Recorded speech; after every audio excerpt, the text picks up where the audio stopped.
Hey guys, ufundo isincwadi ongafundile lona. Today I'm reading Unhinged Love by Nkosi.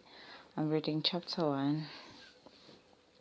I don't hate rain, I swear I don't. I like the sound it makes when it falls gracefully on the paved floor, even the road. The magical way it drips down the window and the smell of soil before or after a rainy day. It is my favorite weather, but I love it more when I literally have nothing to do but stay indoors, comfortable, dry, and warm. Not when I have to go out all dressed up for a very important pitch.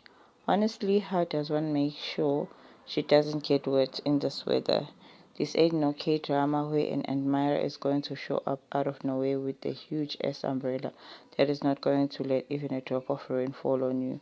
I hardly slept preparing for this presentation, so I know that bioplus is needed for me to nail this pitch. My whole company is depending on me, and I can't let them down by yawning in the middle of this presentation.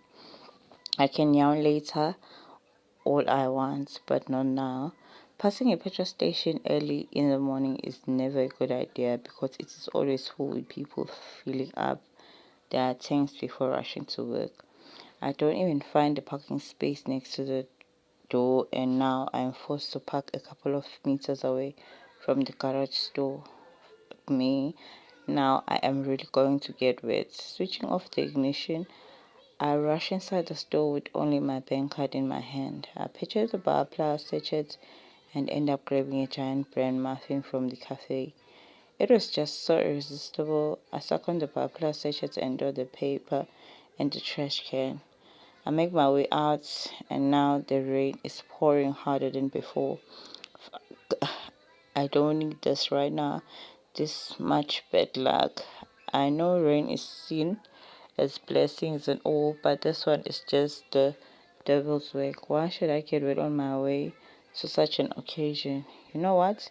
Screw it. Everyone can see the rain, even a blind man. I sprint like Usain Bolt to my car, but halfway there I feel the heel of my shoe break before my whole body crashes on the road. Sharp pain shoots towards my right ankle and knees. Did I just fall? Did it just happen? I'm imagining all this. As I try in all my might to stand up, my whole body recoils and then knocks some sense into my head. I did fall, and now I'm soaking wet from head to toe. I wish I can cry, but I am an adult. Who the fuck is going to save me from this? I have to woman up and carry my sorry ass to my car. As I struggle to get up, I feel my body being lifted from the floor, and I look up to see this guy carrying me to a black Ford Ranger. He opens the passenger door and carefully helps me sit before going around and settling in the driver's seat. He looks at me as he wipes his face with a towel. Are you okay? I saw you fall down, and I swear I would have caught you if I was nearby, but I was still inside the store. Does your ankle hurt? He talks so fast, and he also stutters in some of his words. I take out my left heel, which is damaged, and I wince as my hand comes into contact with my ankle. Fuck, that hurts. It's safe to say that walking out of this car is going to be one difficult task. Thank you for rescuing me, though. I appreciate it, even though my day is officially ruined. He frowns. Beside the obviously strained ankle, what ruined it? I have this huge presentation at the Premier Hotel in Waterfront, and if I miss it, I might never get a chance to present my idea. My team and I have been preparing for this for a very long time, and I can't let them down because of a mere sprained ankle. I should put on my best mask and see this morning through. He looks at me for longer than a minute before nodding. Which one is your car? I pointed my red BMW 1 Series. I'll grab your things and then drive you to Waterfront.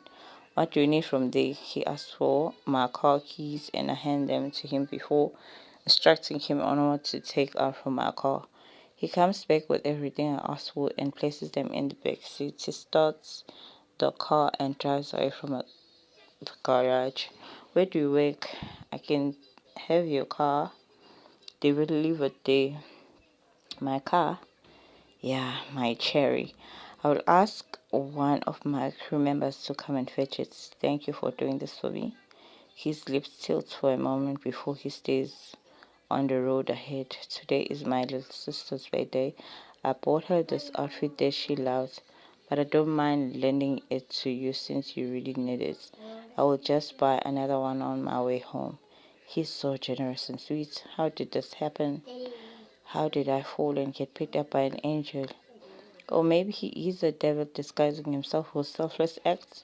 What if he's driving me to the port to get shipped to another country? My God, I pray this is not the case. How will my people track me? Who even cares about a woman who lives in Eskawini? God, I hope he is not kidnapping me. I am Mbulelo Mzimela, by the way. And who might you be, or should I keep on calling you the fallen angel? I shouldn't laugh, especially while in this pain, but what he just said makes me giggle a little.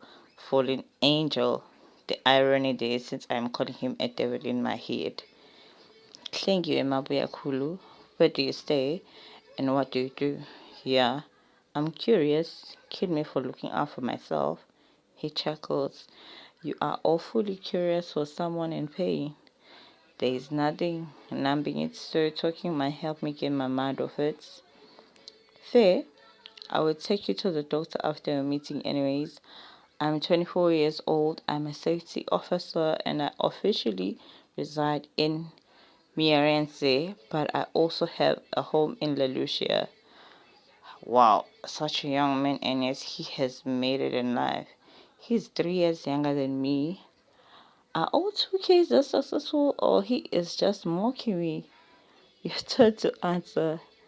Talking helps, right? He teases and I just chuckle. I see him mocking me in real life now. I am 27 years old.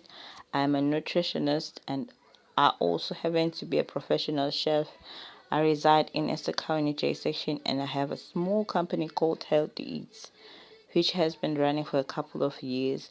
We focus mainly on vegan foods because not many people cater on that. We bring in the fun from eating healthily, but we also do cater for non-vegan people. Are you a vegan? He asked, and I quickly shake my head. Not really. I love meat, but I live like a vegan all my life.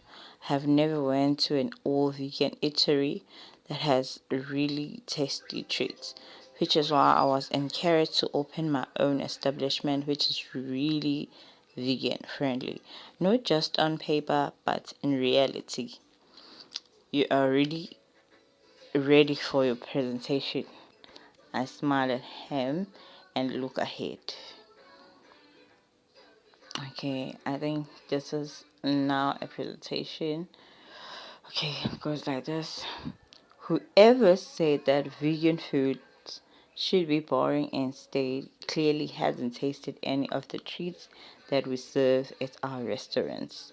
Healthy Eats, I am Hlengi Mabuyakulu, a nutritionist and certified chef. At Healthy Eats, our primary goal is making sure that vegans and people who live a healthy lifestyle are comfortable with ordering whatever delicious items on our menu and actually enjoying it. You wouldn't believe that we even sell vegan chocolate muffins for those with sweet tooth. This is all about inclusion. We are tired of vegans having just a small portion on the menu. We want them to own the whole menu and have a variety of delicious dishes to choose from. In Richards Bay, we don't have a restaurant like that. This will not only cater to vegans and healthy freaks, but also people who suffer from diseases and have been ordered by their doctors to eat healthily. The reason why I think you should trust me with your heart and money is not only because of my qualifications and experience in the catering industry. For the past 5 years, we have gained a lot of clients and new customers every day, and also exposure. With over 850,000 Rand annual turnover, I believe that this is a worthy investment. We will not only cater to everyday clients but also open our space for events so that people can book and bring in lots of profits. That would also get people talking, and word of mouth is a great marketing strategy. We plan on having different promotions at least once a month and even have a specific charity that we donate 1% of our profits to them. Before I conclude my presentation, I would like to serve you with our delicious plant-based treats which I am sure you will enjoy. We can even bet on it. I win, and that ends me a chuckle from the investors. I open the cooler bags on the table and start serving them. I watch as the investors then nibble on the samples. My ankle aches like hell, and I wish I can cry out, but I have to put on my big gold panties. It is even swollen now, and I'm sure walking out of here will be a job and a half. I'm so grateful for my knights in shining armor. Mbulelo, I'm not bad mouthing the other gender, but I doubt 6% of them would have done what he did. Not only did he bring me here, but he also gave me tracksuits which he had bought for his sister as a birthday present.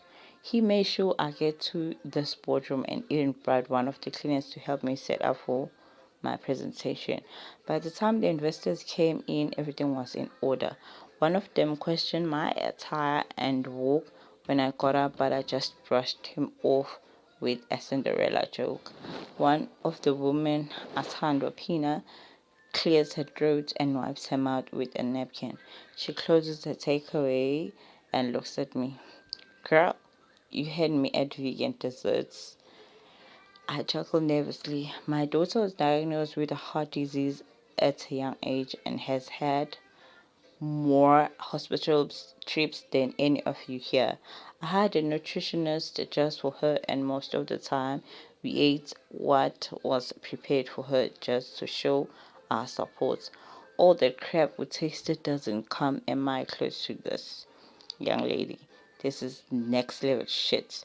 Master Chef level. If I was selfish, I would hire you for my daughter only, but I know there are people out there like her, so huge loss for me.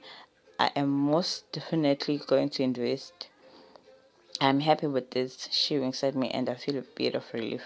Mrs. Pina is worth billions. Her late husband left her moneyed, and her current one is an international businessman. Her investment alone would help us a lot. Miss Mabuya Kulu, thank you for such a lovely presentation. We will have a discussion here with our panel and then get back to you before the week ends. Mr. Dunstan states with a straight face and a nod. Thank you so much for giving me this opportunity. Goodbye. I stand up, collect my things, and head out. I have done my part. I hope God comes through for me now. That's the end of chapter 1. Bye.